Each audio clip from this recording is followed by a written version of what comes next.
नमस्कार, मैं हूँ Sheetal Meena, lecturer mechanical engineering from government polytechnic college Bikaner, Rajasthan. आज हम पढ़ने जा रहे हैं topic that is combination of hydel and thermal power plant. So first of all, we will study the advantages of combined operation of these plants. If several power plants work together to meet the demand of the consumer, then the system is known as interconnected system. तो यहाँ पर हम अगर एक साथ दो power plants को combine कर देते हैं तो उसे कहा जाता है इंटरकनेक्टेड सिस्टम। सो इसके एडवांटेजेस क्या हैं? Greater reliability of supply to the consumers. Then one of the station fails to operate, the consumers can be feed from the other station. तो यहाँ पर ये है कि जो हमारे कंज्यूमर्स हैं, हमारे जो कस्टमर्स हैं जिन्हें पावर जनरेशन दिया जा रहा है, तो वहाँ पर अगर हमारे पर्टिकुलर एरिया में अगर एक स्टेशन फेल हो जाता है या फिर वो हमारी डिमांड को पूरा नहीं कर पा रहा है तो हम दूसरे पावर प्लांट की मदद ले सकते हैं। तो overall cost of the energy per unit of an interconnected system is less.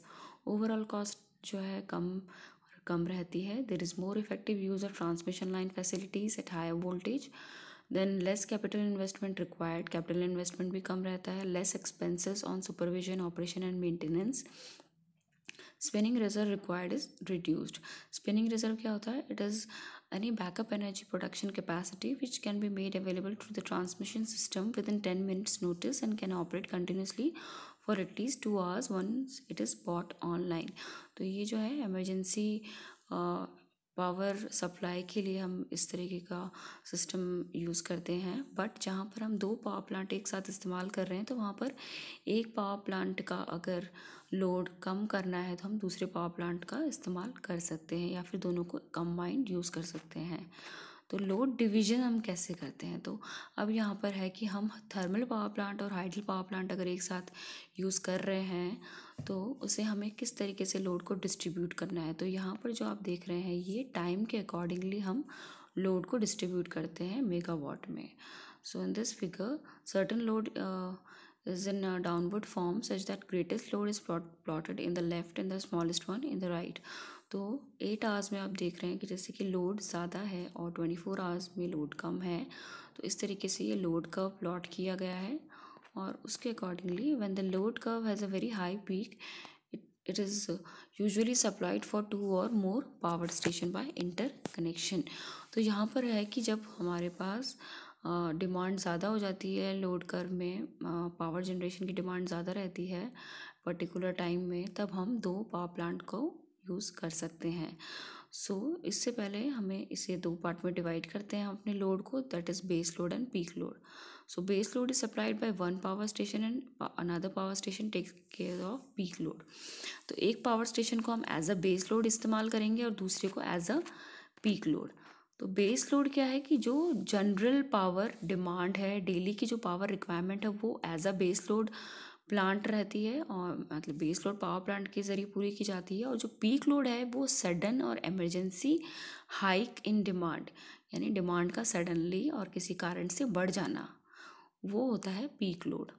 So requirement of plant यानी बेस लोड के लिए हम किस तरीके का पावर प्लांट इस्तेमाल करेंगे उसके कुछ क्राइटेरियाज हैं, जैसे कि उसका जो है ऑपरेशन कॉस्ट है वो कम रहना चाहिए, continuous supply of the load होना चाहिए, कैपिटल कॉस्ट भी उसका कम होना चाहिए, देन मेंटेनेंस उसमें कम होनी चाहिए। Plant should be such that it can easily located near the load centre के पास हम उसे बना सकें। नंबर ऑफ़ ऑपरेटर्स भी कम इस्तेमाल में होने चाहिए। देन स्पेयर पार्ट्स जो है वो भी आसानी से उपलब्ध होनी चाहिए। तो ये जो रिक्वायरमेंट्स है ये हमारे ऐसे पावर प्लांट को आप बेस लोड बनाइए जो ये क्राइटेरियाज पूरा कर सकें। देन हम different types of hydro electric power plant जो है, देन स्टीम पावर प्लांट है, उनके कुछ फीचर्स हम देखते हैं। जैसे हाइड्रो इलेक्ट्रिक पावर प्लांट है तो उसमें जो है ऑपरेटिंग कॉस्ट कम रहती है, मेंटेनेंस कॉस्ट भी कम रहती है, जस्ट इनिशियल कॉस्ट उसमें ज़्यादा रहती है। और यहाँ इसे हम लोड सेंटर के पास में भी मैन्युफैक्चर कर सकते हैं। जबकि स्टीम पावर प्लांट है उसकी कैपिटल कॉस्ट ज़्यादा रहती है, it can be located near the load centre और जो मेंटेनेंस है इसका उसका थोड़ा ज़्यादा रहता है। उसी तरीके से डीजल पावर प्लांट है, it is due to the limited generation capacity, इसमें जो है पावर जनरेशन इतना ज़्यादा नहीं होता है as compare to thermal power plant और हाइड्रो पावर प्लांट, तो इसे हम एज अ बेस लोड इस्तेमाल नहीं कर सकते। ये तो जब हम एक्स्ट्रा डिमांड और एक्स्ट्रा पावर सप्लाई की जहाँ पर बात आएगी वहाँ पर हम as a backup, as a stand by mode के लिए हम डीजल पावर प्लांट का इस्तेमाल करेंगे। Then another one is nuclear power plant, तो इसमें इनिशियल कॉस्ट हाई रहती है and limited availability of fuel जो रहता है कि आपकी इसकी जो फ्यूल है वो हर जगह पर आप अवेलेबल नहीं करा सकते। So when ever they are constructed they are use as a base load plant due to the constant supply, तो इनको हम जो है as a base load plant use करेंगे पर्टिकुलर एरिया में। देन पीक लोड की जहाँ पर बात आ रही है कि पीक लोड जो है sudden increase in demand, sudden increase of power generation जो है उसको पूरा करने के लिए क्या क्राइटेरियाज होने चाहिए, तो उस तरीके का जो पावर प्लांट है उसकी भी ऑपरेशन कॉस्ट कम होनी चाहिए, कैपिटल कॉस्ट भी कम होनी चाहिए, और दूसरी बात ये कि the plant should be capable of being started from four conditions with in minimum time, तो कम टाइम में जो है ये स्टार्ट हो जाना चाहिए। Then in case of emergency the plant should have the capacity to withstand the peak load for some time, so उसमें emergency के वक्त भी ये काम कर सके, इस तरीके का पावर प्लांट हमें चूज़ करना चाहिए। It must have quick response to the change in load. Then peak load के रूप में अगर हम इन पावर प्लांट की बात करते हैं तो hydro electric power plant it can be easily started, no fuel is required, इसमें फ्यूल की ज़रूरत नहीं होती, बट न्यूक्लियर पावर प्लांट में they can not be used as a peak load plant because यहाँ पर फ्यूल अवेलेबिलिटी की बात आ जाती है, that is why it is used as a base load plant only. Diesel power plant जो है वो it can be easily start from the cold condition, इसमें जो number of auxiliaries required is limited है, मेंटेनेंस भी इसकी कम है, overload capacity इसकी ठीक रहती है, they have high thermal efficiency therefore less operating cost than steam power plant. तो as a peak load power plant हम डीजल पावर प्लांट को और हाइड्रो इलेक्ट्रिक पावर प्लांट को यूज़ कर सकते हैं।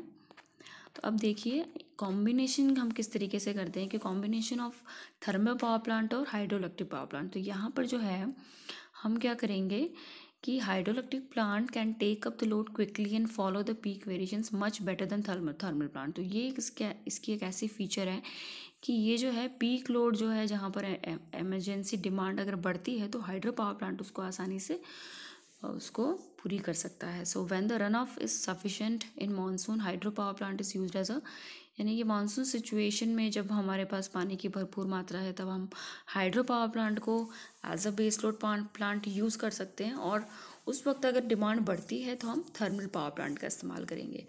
Thermal power plant is used as a base load during drought period, तो जब ड्रॉट पीरियड है जहाँ जब पानी की जो अवेलेबिलिटी है वहाँ कम है तो वहाँ पर पहले हम थर्मल पावर प्लांट को as a base load use करेंगे, यानी जितना पावर रिक्वायरमेंट है डेली रिक्वायरमेंट है वो थर्मल पावर प्लांट के ज़रिए पूरा किया जाएगा, और अगर डिमांड बढ़ती है तब हम हाइड्रो पावर प्लांट का इस्तेमाल करेंगे। तो ये टाइम के अकॉर्डिंगली या वेदर कंडीशन के अकॉर्डिंगली या डिमांड के अकॉर्डिंगली भी हम इनको एज अ बेस लोड और पीक लोड प्लांट में कन्वर्ट कर सकते हैं। हाइड्रोथर्मल शेड्यूलिंग क्या है कि हमें किस तरीके से इनको परफॉर्म करवाना है। So hydrothermal scheduling is performed in order to find the optimum allocation of hydro energy so that the annual operating cost of a mixed hydrothermal system is minimized. तो यहाँ पर हमें ऑपरेटिंग कॉस्ट का ध्यान रखते हुए इनको परफॉर्म कराना है कि हमें कब कौन सा प्लांट ऑपरेट करना है, स्टार्ट करना है। तो इसमें हम दो तरीके का मेथड यूज़ कर सकते हैं, एक तो है कांस्टेंट हाइड्रो जनरेशन और है constant steam generation. Constant hydro generation में क्या है कि in this method the hydro generation is kept constant throughout the operation period at such a value as the use the desired amount of water. The remaining load is met by the steam plant. So यहाँ पर क्या है constant hydro generation में hydro power plant को हम as a base load power plant use करेंगे, और जब डिमांड बढ़ती है तब हम स्टीम पावर प्लांट का इस्तेमाल करेंगे। कांस्टेंट स्टीम जनरेशन में क्या है कि हम थर्मल पावर प्लांट को as a base load power plant use करेंगे, और जब डिमांड बढ़ती है या सप्लाई ज़्यादा हो जाती है तब हम हाइड्रो पावर प्लांट को as a peak load power plant use करेंगे। तो ये हम दो तरीके से यूज़ कर सकते हैं इसको। तो इस तरीके से हम क्या कर सकते हैं कि हम एफिशिएंसी का ध्यान रखते हुए, ऑपरेटिंग कॉस्ट का ध्यान रखते हुए इन पावर प्लांट को यूज़ कर सकते हैं। So maximum hydro efficiency method में क्या है कि हाइड्रो पावर प्लांट जो है पीक लोड कंडीशन के दौरान हम मैक्सिमम एफिशिएंसी से उसे ऑपरेट कर सकते हैं, but during off peak hours में हम क्या करेंगे, the hydro generation is scheduled so that the desired amount of water is used over the operating period and hydro plant works near the point of maximum efficiency as possible. तो यहाँ पर क्या है कि हाइड्रो पावर प्लांट में जो पूरा जो पावर डिमांड है वो पूरा करेगा अपना hydro power plant maximum efficiency से, और जो रिमेनिंग लोड जो बच जाएगा वो है जो कि थर्मल पावर प्लांट के ज़रिए पूरा होगा। तो इस तरीके से हम क्या कर सकते हैं कि दोनों पावर प्लांट को कॉम्बिनेशन में कंबाइंड तरीके से यूज़ कर सकते हैं और हमारा जो डिमांड है उसको पूरा कर सकते हैं with greater efficiency and less operating cost. Hydro power plants in India. So हम स्टडी करेंगे list of hydro power plants in India. So with a total capacity of 47,057 megawatt, India is the 7th largest producer of hydroelectric energy in the world. तो भारत का 7वां स्थान है hydro power plants में जो power generation है। तो हम जैसा कि जानते हैं कि थर्मल पावर प्लांट जो है वो 65 to 70% ऑफ पावर जनरेशन में कंट्रीब्यूट करता है, और उसके बाद जो आता है that is hydro power plant का स्थान जो कि 25 to 30% पावर जनरेशन में कंट्रीब्यूट करता है। सो इंडिया में काफ़ी सारी जगह पर हाइड्रो पावर प्लांट लोकेटेड हैं। So this is the list of hydro power plant producing more than 100 megawatt of energy. That power generation जो है कैपेसिटी आपकी मेगावाट में दे रखी है। So here you can see that tehri dam is located at river Bhagirathi. Location is Uttarakhand and capacity is 2,400 megawatt. So in the state of Andhra Pradesh, Krishna नदी के किनारे सिरसलम dam है, नागार्जुन सागर डैम है, और कैपेसिटी जो है इसकी है नागार्जुन सागर की 965 मेगावाट। देन सरदार सरोवर जो है गुजरात में नर्मदा नदी के किनारे, उसकी कैपेसिटी है 1450 मेगावाट। देन हिमाचल प्रदेश में दो है, सतलुज नदी और बास्पा नदी के किनारे। देन आप देख सकते हैं हियर पंजाब में भाखड़ा डैम है सतलुज नदी के किनारे जो कि जिसकी कैपेसिटी है 1325 मेगावाट। हिमाचल प्रदेश में आप देख सकते हैं 20 और रावी नदी के किनारे 3-4 हमारे जो हाइड्रो पावर स्टेशन है, that is Pandoh dam, Bairasiul, Chamera 1, Chamera 2। Then Jammu Kashmir में झेलम और चेनाब नदी के किनारे जो है यूरी हाइड्रो इलेक्ट्रिक डैम है, दुल्हास्ती है, देन सलाल है। सो हियर कर्नाटका में है शरावती नदी और काली नदी के किनारे हाइड्रो पावर प्लांट है। केरला में है इदुक्की पेरियार नदी के किनारे। देन मध्य प्रदेश में नर्मदा नदी और सोन नदी के किनारे जो है Bansagar dam, Bargi dam, Omkareshwar dam, Indira Sagar dam. So Maharashtra में आप देख रहे हैं इधर कोयना जो डैम है that is the largest hydro electric power plant जिसकी कैपेसिटी है 1960 मेगावाट। सो सिक्किम में आप देख सकते हैं तिस्ता नदी के किनारे। उत्तराखंड में आप देख सकते हैं शारदा, धौलीगंगा और भागीरथी नदी के किनारे भी इलेक्ट्रिक पावर प्लांट लोकेटेड है। जैसे आप list of hydro electric power plant located in India की स्टडी कर सकते हैं और इस डेटा को कलेक्ट कर सकते हैं।